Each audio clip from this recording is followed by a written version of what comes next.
It's lovely to have you here, Victoria. Thank you. Talking about downsizing, we do know somebody who is going to be forced to do that this year. Who's that? You know where I'm going with this. Somebody who really? I believe was once a romantic liaison of yours, certainly a friend of yours. Okay. And we're talking about the former Prince Andrew, now Andrew Mountbatten Windsor. He's going to have to vacate Royal Lodge, isn't he, and downsize? Well, I wouldn't actually.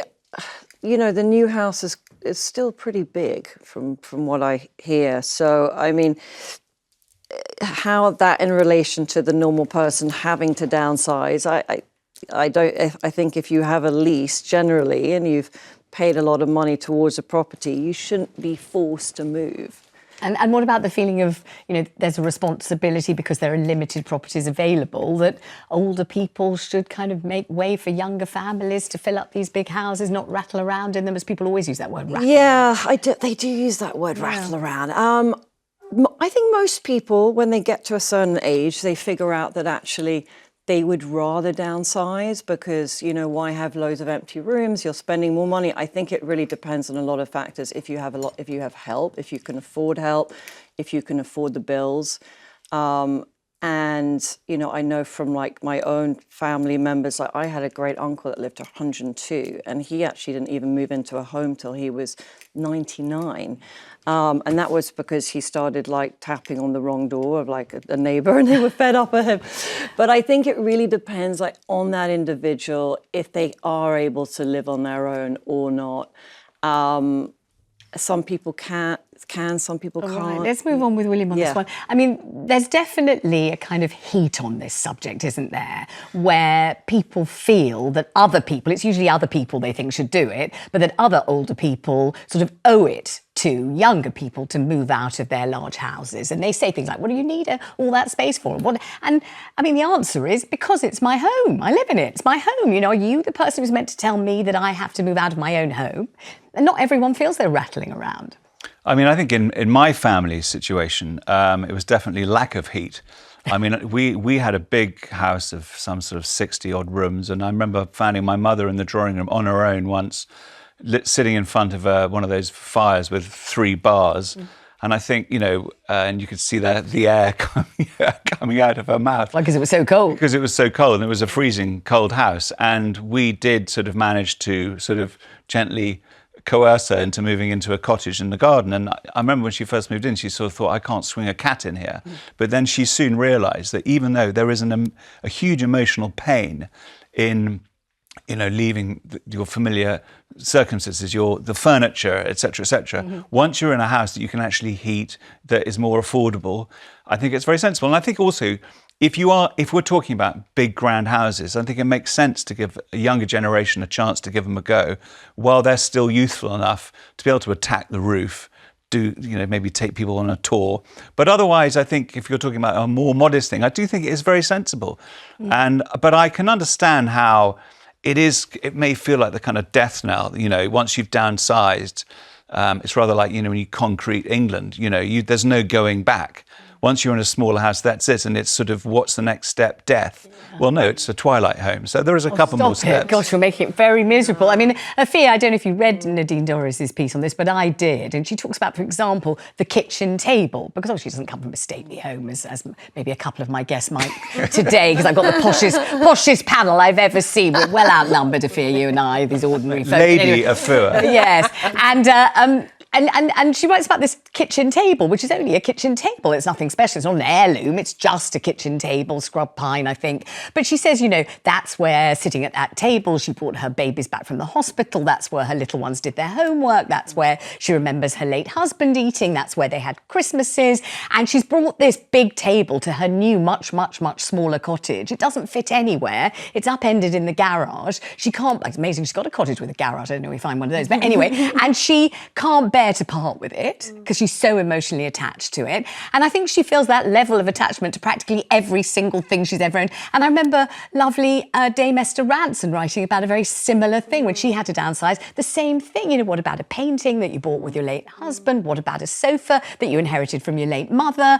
What about all your children's school reports? Where are you meant to put them? And I know they're only things. I know that. I get that. But it's still a big deal, right? It's a huge deal. I've actually been helping my mum do this very thing this past weekend, and it's been so emotional going through things like the photo albums, the pictures, things hanging on the walls, the kitchen table, like you spoke about, sofas, armchairs, cushions, even duvet covers, just things that you remember from your childhood. And I don't think we should be forcing older people to downsize if they don't want to. If the house that they're in, they can afford it, if they're comfortable, if they're safe, if they can be looked after, I don't think we should be forcing them out, because it's a huge thing. How is your mother feeling? Is she feeling like Nadine Dorries, very emotional? Is she? She is. Are you moving into the ancestral stately home? No, I'm not. No. And has she managed to find somewhere to move to that she actually likes? Yes. Yeah. So all that part is sorted, but she's like, she's got this huge sideboard that she wants to keep. She's like, oh, you can have it, or your brother can have. Nobody has any space for it. It's this huge thing. But then we're all like, do we put it into storage? Do we get rid of it? Because when you pull in the drawers, there's my mum's biscuit tin that she used as a sewing kit. All those little memories. I know exactly what you mean. Going through all those things, her sewing machine, just all these things that we're like, where are we going to put it all? It doesn't fit into our new place. I just think she's doing it for health reasons, so she has to, but I don't think we should force older people. All right, let's bring in Diane in Northumberland. Diane, you feel pretty adamant about this. You don't want to downsize. Definitely not. I've been here 50 years, and when we bought it, it needs everything done. Central heating, new windows, doors, bathrooms, you name it, it needed it.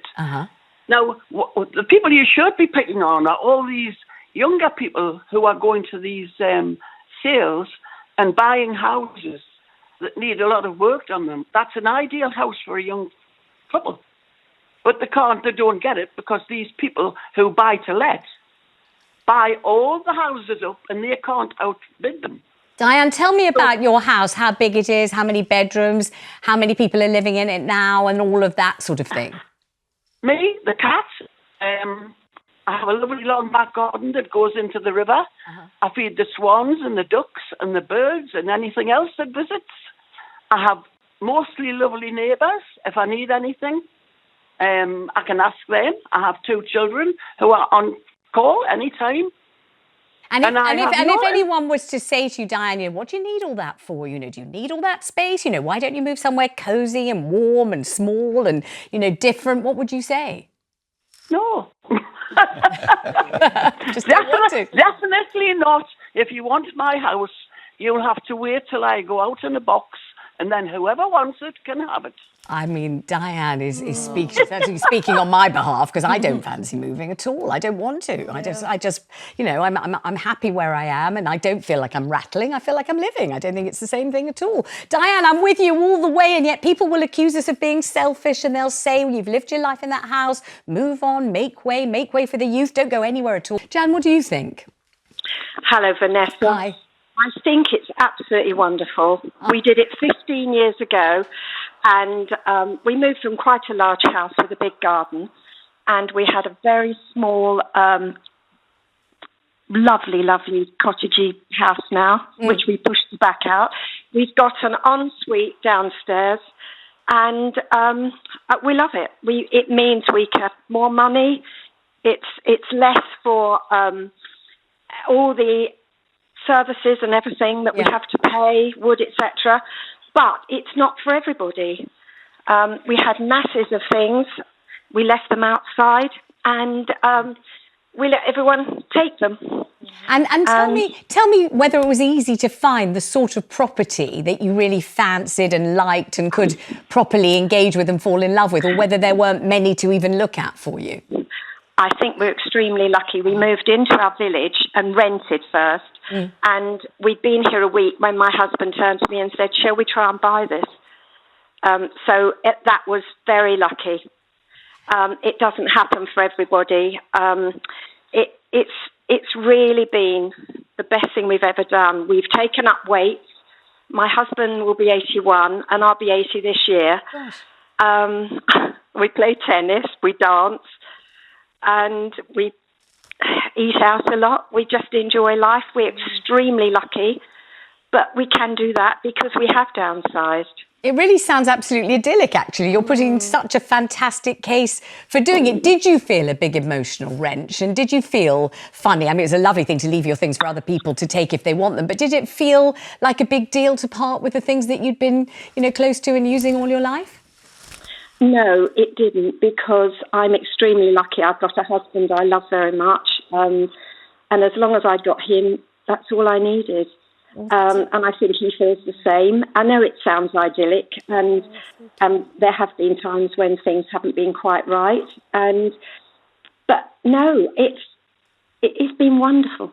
Really wonderful. I really hope your husband's watching this, because that sounds like an on-air love letter to him, really. It sounds absolutely charming, William, doesn't it? It does. I mean, Afua spent most of the show in tears. I know, today. to be honest. Afua's sobbing at the sound of it. So it's so absolutely lovely. It's really what everyone aspires to, a loving partner that you're happy to be retired with and still dancing at over 80. How lovely, Jan. I'm so glad you called. Thank you very much. Let's talk to Anne in Yorkshire. How about you, Anne?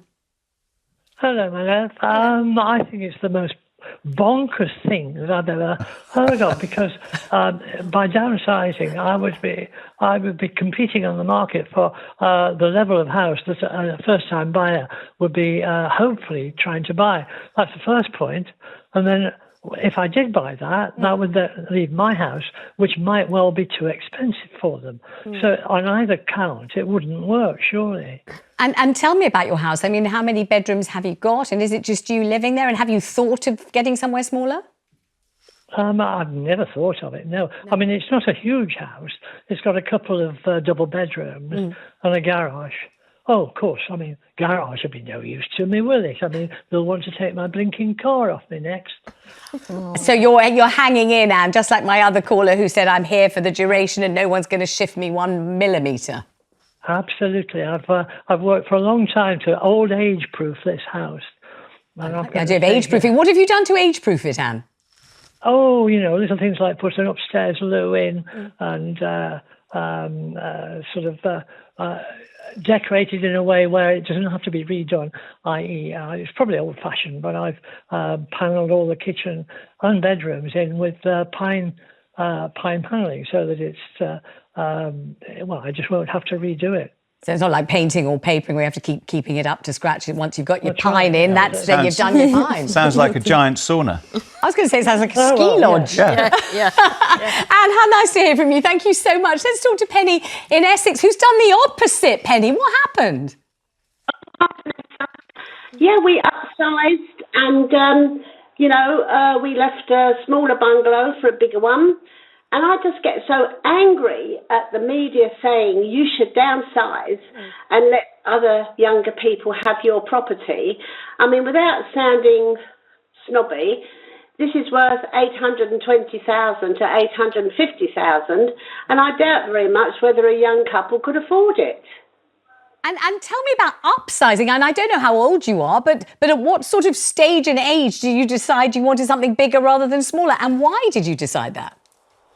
Well, we were in our 70s then. Yeah. I'm 80, my husband's 86. Yeah. And to be honest as well, the trauma of moving and everything, I think would finish us off. We're not in bad health, but I just hate being told you should do this and you should do that.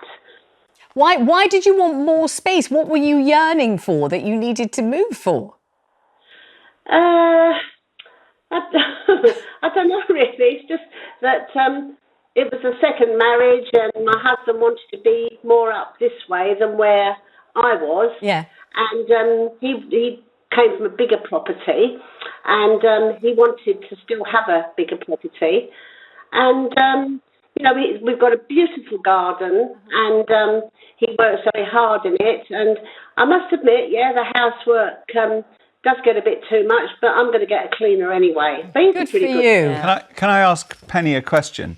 Penny, what do you say to people who allege that if you live in a bungalow, it's selfish because there's a need for housing in this country? And obviously, if you have a bungalow, there's not a second or a third floor. You're taking up more space, which is denying people the chance to actually live in a house in this country. What do you say to the people who would attack your bungalow living? To mind their own blooming business, to be honest. I mean, this is what we wanted, and who's got any right to tell us to take it to sell it. Absolutely. I'm with Penny every step of the way. That's their home. They've paid for it. They want it. They've chosen it. Why shouldn't they have it? And also guilt-free, totally free of feeling guilty about it. Penny, how lovely. Excellent. Thank you so much for calling. She bought a bigger place and good for them. Let's go to Marianne in North Ayrshire. How about you, Marianne? What's going on with you? Hi. Hi. Hi. Nice to speak to you. Nice to talk to you. We bought our house, my husband and myself and 3 kids bought a house, an old house, in 1978. And we spent a lot of time and money building the house up to be a proper family house. Yeah. We stayed in it for 45 years until my husband died, unfortunately. Sorry. And it wasn't viable for me to stay in the house myself, because it was too old and I wouldn't have been able to heat it, for one thing. Right. So I decided to move and coincidentally downsize. But whenever I went for a bungalow, there was so many people in for it. Absolutely. That I missed out and couldn't get it. So I'm now in a 3-bedroom up and downstairs, which is not 100% viable at the minute, because I'm 78 and I'm getting to the stage where I might need a stair lift, but I don't think it's suitable. The property is suitable to put one in. Yes. But it was a huge wrench to leave that house. It was both physically and emotionally draining to leave it after 45 years. Yeah. And the physical strain of wrapping up 45 years in the house after 3 children, 10 grandchildren. I'm now on to 5 great-grandchildren who I love visiting, But I am in a bigger house now, more bedrooms, 3 bedrooms now, and I shouldn't be.